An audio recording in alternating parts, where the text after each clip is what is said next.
what a nice introduction. She's wonderful. You know, I've still got Bella's picture on a little magnet hanging right above my desk, and so every time I come into work, I get to see Bella a little bit. So, and that's important to me. And what's important to me is this meeting and this ecosystem that we've been talking about and how we all help each other. And that's why we're here. We're not here as scientists to help ourselves. We got to do that. We got to stay in business. Physicians are not here just to get a paycheck. They're here to help everybody. They're here to help your kids. And I think that is something that has come across very well. So I'm going to review a couple of slides here. You know, where I said before, this is the way we think it works, that you go from basic research to eventually improved health. And you've seen examples of that, of where some basic research has been turned into treatments of different sort. But this is the way it really works. It's a cross-feeding all the time as you get new things developed. I think Diana brought this up. She said, 2 years ago we looked at this, it wouldn't work. Now we know it can work. So we have to stay in contact. We've got to be in each other's lives, which we are. So this applies certainly to CDG. You've seen this slide about the ecosystem, doctors and basic scientists talking to each other. Families got to be involved. Obviously, the primary relationship is the physician with the families and the children. Basic scientists got involved. My own involvement goes back about 30 years. So if you all are going to come to a basic scientist like me who has no medical training, I'm no doctor. I can't give medical advice, but we try to give something back. And so our ecosystem, again, is a rainbow. And the reason it's a rainbow is our product is hope. And I think you've heard a lot of hopeful things in this meeting. This has been an outstanding meeting. I'm just so impressed with the speakers, with the content, and with the organization of the meeting. It's just been wonderful. There are all kinds of different types of CDGs. Some have only a single patient, like Damien there. Yep. Up in the air there, Damien. All right. And there's others that have more than 1,000. And the symptoms are oftentimes different. And, for the N-linked and multiple glycosylation pathways, they're oftentimes neurological is the primary symptom. The same is true for GPI anchor deficiencies. And in the muscle group, the dystroglycanopathies primarily, that is what you see in many of these disorders. So each one has its own characteristic, but we all share some underlying principles. And if we can attack those underlying principles, then we got a shot. So you've seen all these little symbols down here. Where are we here? Those are the sugar symbols making glycoproteins. But how do you make those things? Well, obviously what you have to do is you got to start with sugars. And you can get sugars from the diet. I know Robert Kennedy would say don't take sugar, but there are some good sugars out there. There really are. And those are the ones represented in the little diagram. So you can get sugars from the diet. You can make one sugar into another sugar, and your cells are all set up to do that. Or you can even salvage sugars. So proteins and glycoproteins and carbohydrates are turning over all the time, and that happens primarily in the lysosome. And then the sugars that are released in the lysosome can be transported into the rest of the cell and then be used as precursors, activated precursors that then give you glycoproteins. And for a long time, this bowl of Lucky Charms, I think, gives you an example of the way we've been thinking about this. But in fact, they're not all mixing together. They're separate pools. So the cell somehow knows your heritage. Where'd you come from? You, an outsider, been imported here. You've been recycled. Oh, you were made here right inside our cell. Okay. And there are different proteins that like different proportions of those. And, this is rather mind-boggling, and I won't go into the scientific details about it, but it's an emerging concept that makes things much more complex. And you say, please, no more complex, please.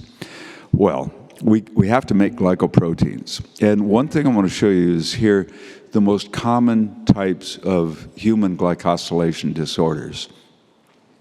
And we have an estimate of the gene, of the gene identification, about how many patients there are. And you see this. Those are the total number of known patients. And the frequency is listed over here. And it talks about what the core mechanism is. And I'll come back to this SLC2A1. I know it sounds like a quarterback calling a play at the line of scrimmage, but it is one of the most frequent CDGs. And we've only recently realized that, in fact, it is a CDG.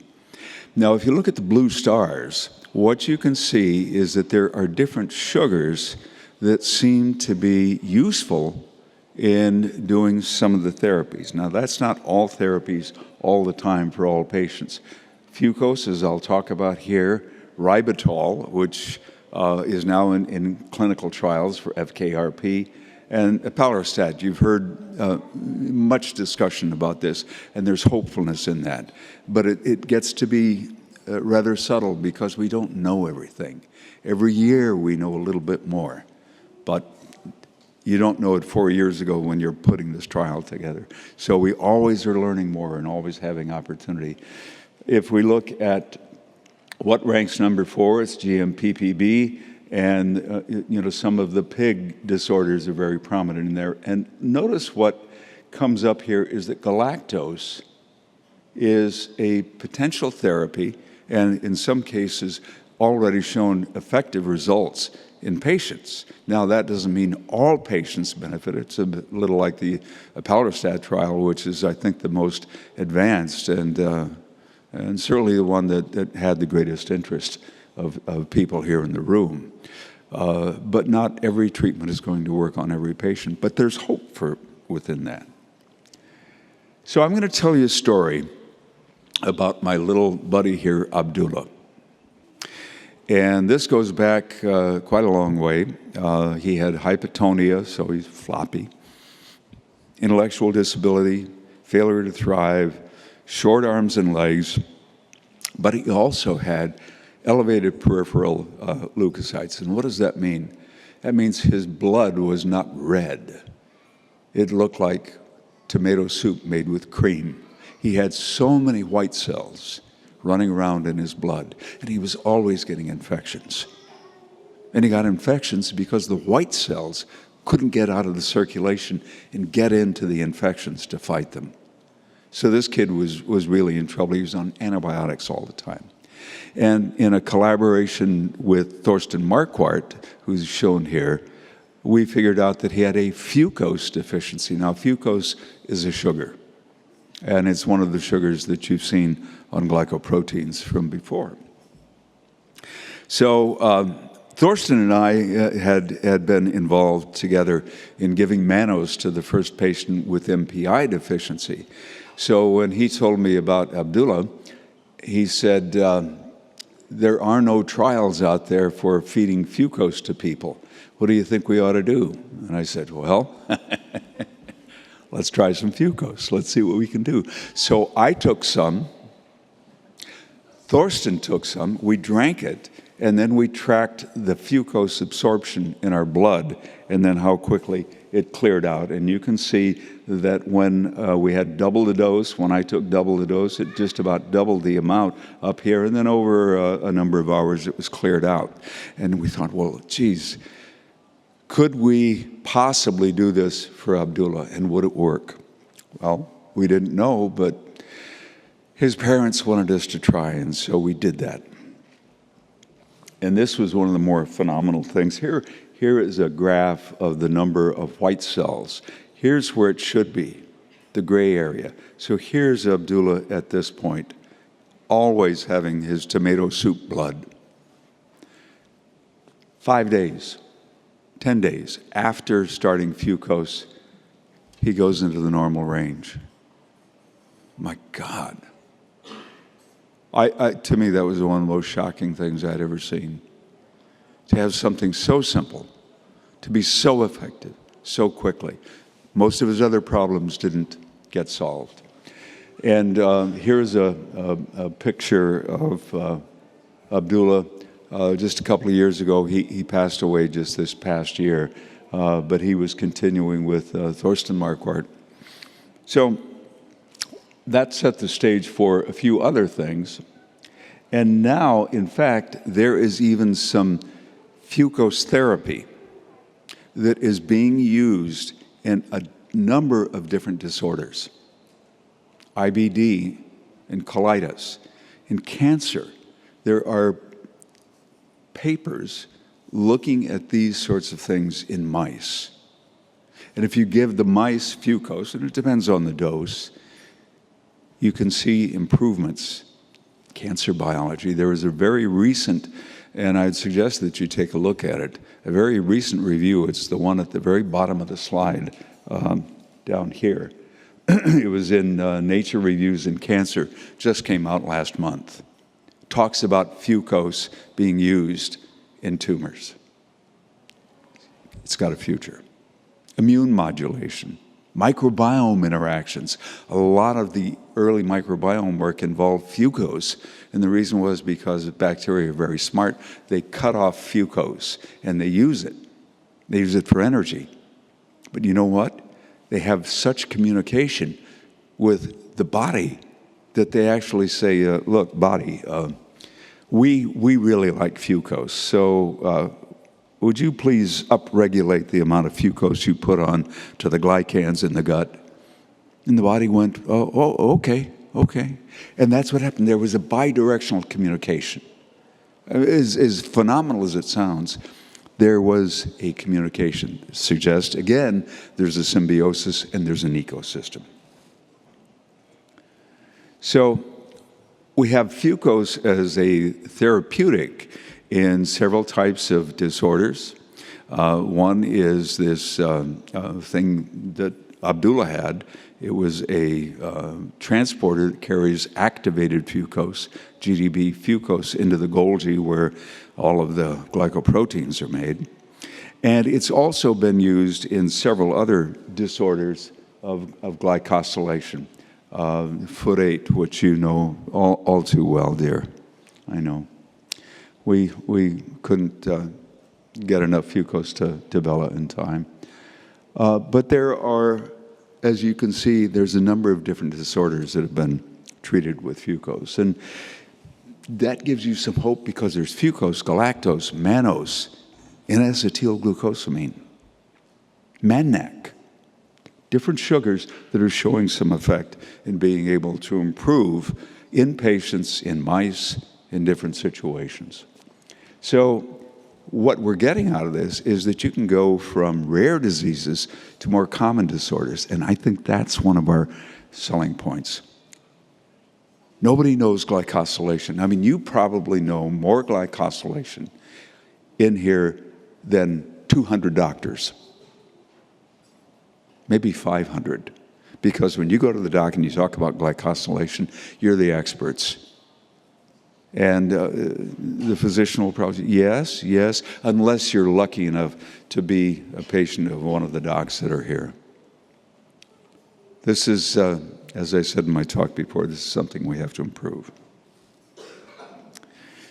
So I want to talk about this thing called GLUT1 deficiency. Remember I said it was the probably the most frequent type of CDG. Now, we have evidence that I won't go into that there are glycosylation abnormalities in this. And you say, well, what is this GLUT1 deficiency?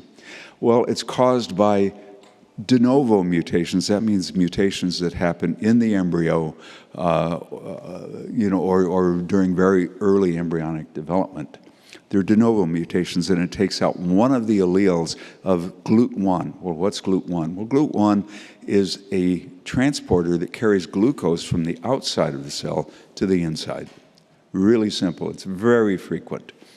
But in this case, if you lose one of the alleles, you still have fairly normal glucose metabolism in the body, but there are issues of they're not getting enough glucose into the brain. So there's developmental delay and intellectual disability, absence seizures that come out of it. And it's oftentimes treatment resistant, but sometimes the only kind of therapy that's really been done and been used effectively for the low glucose is to give a ketogenic diet.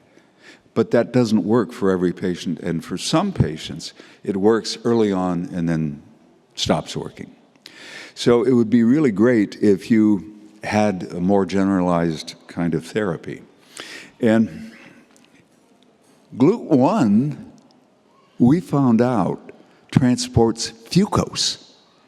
Now, no, you go to GTP chat, you go any place and say, does the GLUT1 transporter carry fucose? And chat would answer, no way, man. You know, their structures are so different. There's no data out there. No, that's not going to happen. But we found in our one paper, looking for how fucose gets into cells, who's doing it? And we came up with GLUT1. And then we said, well, what if GLUT1 is not just a problem of glucose, not enough energy? What if, in fact, it's an absence of fucose?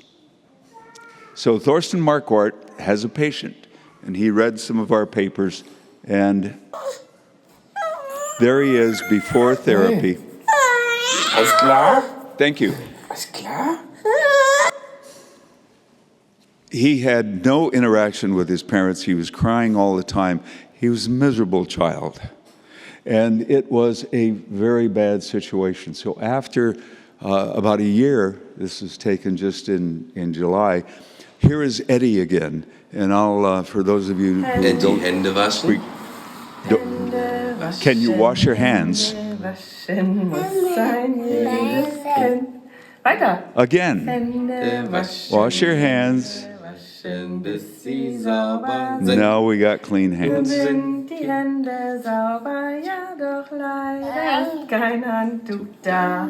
Und was machen wir da? Drum müssen wir sie schütteln, drum müssen wir... And if you can start that movie up. Achtung, Eddie hinstellen. Eddie, can you stand up? Come on, stand up. Gib mir deine Hände. Give me your hand. Gib mir deine Hände. Both hands. Beide Hände. Und jetzt hinstellen. Und Stand up. super! Weiter, weiter, weiter! Hinstellen! 1, 1, 2, 2. 3, Applaus! Super! Küsschen? Küsschen? What more do you need to say? To go from that, where they had no relationship with him, to this. And now here is Eddie just in February. Sag mal, wo ist dein Kopf? Where's your head? Da ist dein Kopf. Und wo ist der Bauch? Where's your belly? Da unten ist der Bauch, genau. Und wo sind deine Ohren? Show me your ear. Wo sind die Ohren? Da und andere Seite. Now, come on, the other ear. Andere Seite die Ohren. No, one ear's enough. Don't bother Die me. Nase. Da. Oh, wo ist die Zunge? Da, genau. Und wo sind die Haare? Show me your hair. Da oben. The power of fucose. Who knew? Who suspected? This was a chance observation, but it counted. Now, there are trials that Rodrigo Starosta is setting up at OHSU in Oregon for patients with this disorder. And we're trying to get some at Rady Children's Hospital in San Diego, where we've got about 5 patients. And of course, the family organization, GLUT1 Deficiency Syndrome Foundation, is helping to sponsor this. And we have FDA approval to start these trials, and Rodrigo will be heading this up. So this is what, the more science complex picture looks like. Okay, you've got all these things running around, and I'm not going to bore you with going through that. It's just, again, a reiteration of the point that here we are, different ways to get sugars, and somehow the body prefers one or another, and we're working on what the mechanisms are for that. So now I want to change gears a little bit. We've got this idea. We call it the Glycosylation Flux Enhancement Project. We thought about calling it the flux capacitor. But we figured there would be some people who would say, oh, that's really cool. And other people would say, well, I have no idea what that is. Okay. But if you've seen Back to the Future, we were going to do that. And I was going to let my hair go out like this. And I could become Dr. Brown. Dr. Brown of Back to the Future. Well, we weren't going to do that. So the idea is if you can shift the amount of sugar that goes into a pathway, maybe you can make improvements. And you may remember my little diagram down here of the river. Can we insist that more substrate goes there instead of all of it going over here and maybe being burned? So in GMPP A and B, if you have a deficiency in B, you have B deficiency. If you have a deficiency in A, it's also a CDG. The difference is when you don't have enough B, the amount of GDP mannose falls, and when you hit A, you have too much. And A actually regulates B. So the body and the cell is trying to keep the amount of GDP mannose at a reasonable level. But it can be manipulated. It can go up or down. And what we think is that it's the interaction of A and B together that is making this possible. And I won't go into all the details, but there are things called conformational changes, where A will sense GDP mannose getting too high, and it'll undergo a conformational change that then knocks out the activity of B. Okay, so what if you could kind of knock out partially the activity of A? Then maybe you'd bring up more activity in B. And if you could do that, you might be able to treat multiple kinds of disorders. So here's all of the different things that we look at, and you've seen this picture many, many times now. Here is GMPP A and B, and it's making GDP mannose that all powers all of this synthesis that you've heard about. But don't forget, it also goes to GPI anchors. And dystroglycan, it also goes there. So the idea could be, maybe if you can increase this GDP mannose pool, you could actually begin to treat disorders such as ALG1, ALG2, ALG11, DALP-man-dependent reactions from the different pigs, different glyphosphonaisotal. So it's possible that you would get those coming across. Now, some of these disorders could be treated with mannose, but mannose is not effective most of the time. So if you could now treat, let's say with mannose 1-phosphate, if you get mannose 1-phosphate in there, and then you increase the GDP mannose pool, maybe that can be a double shot. And you can use that, and of course, as you know, there are companies that are working on that. And just to show you, it's not confined to CDG. There is a very nice paper out there in Science Translational Medicine that shows that inhibiting GMPPA can take triple-negative breast cancer-resistant cancer cells, and you can make them now sensitive. So who would have thought Who would have thought? Nobody. They did all this work, they figured out, but it goes back to an absence of knowledge of glycobiology. Could we have predicted that? Maybe not. But now that we know, and we have our rare disease, and we have the common disorders, we've got something going. What about the manipulation of galactose for the other kinds of disorders? Well, it turns out that galactose gets into glycoproteins can come in several different ways, but there is galactose that has to go in through this transporter, and that's the SLC-A2 transporter, and that goes on to glycoproteins. Well, what if you have a mutation that is just not as efficient? It's not as good as it could be. Well, let's load up the cells with higher levels of UDP galactose.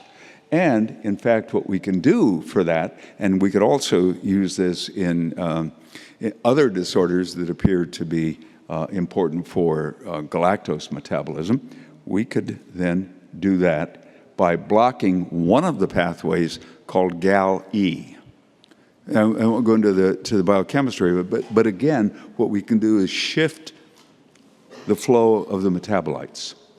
And again, Bobby was instrumental in doing a lot of this work, and there is one inhibitor that we're going to start checking here pretty soon. It's this one, and that can fit right in there and inhibit GAL-E. Well, the hope is GAL-E will be partially shut down, and we already know that increases in some cell types the amount of UDP-Gal.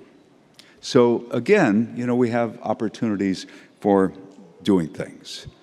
And this is still our rainbow. We're there, and it's the same old thing. And it's all of you, and all of the people that are working together here. And I do want to put that picture up there. That's Denny Sanford on the left. And Denny says any money we can raise on this project, he'll match it up to $750,000. And so I just said, well, Denny, this was so funny. I'll be very brief. He says, what do you need, pal? Denny's real down to earth. I said, what do you mean? He said, come on, what do you need? Give me a number. Come on, give me a number. Well, he said, okay, all right, you got that idea? I believe in you. Well, $750, here, you raise the rest. So I took $250 out of my retirement account, and by God, we're going to get this thing done.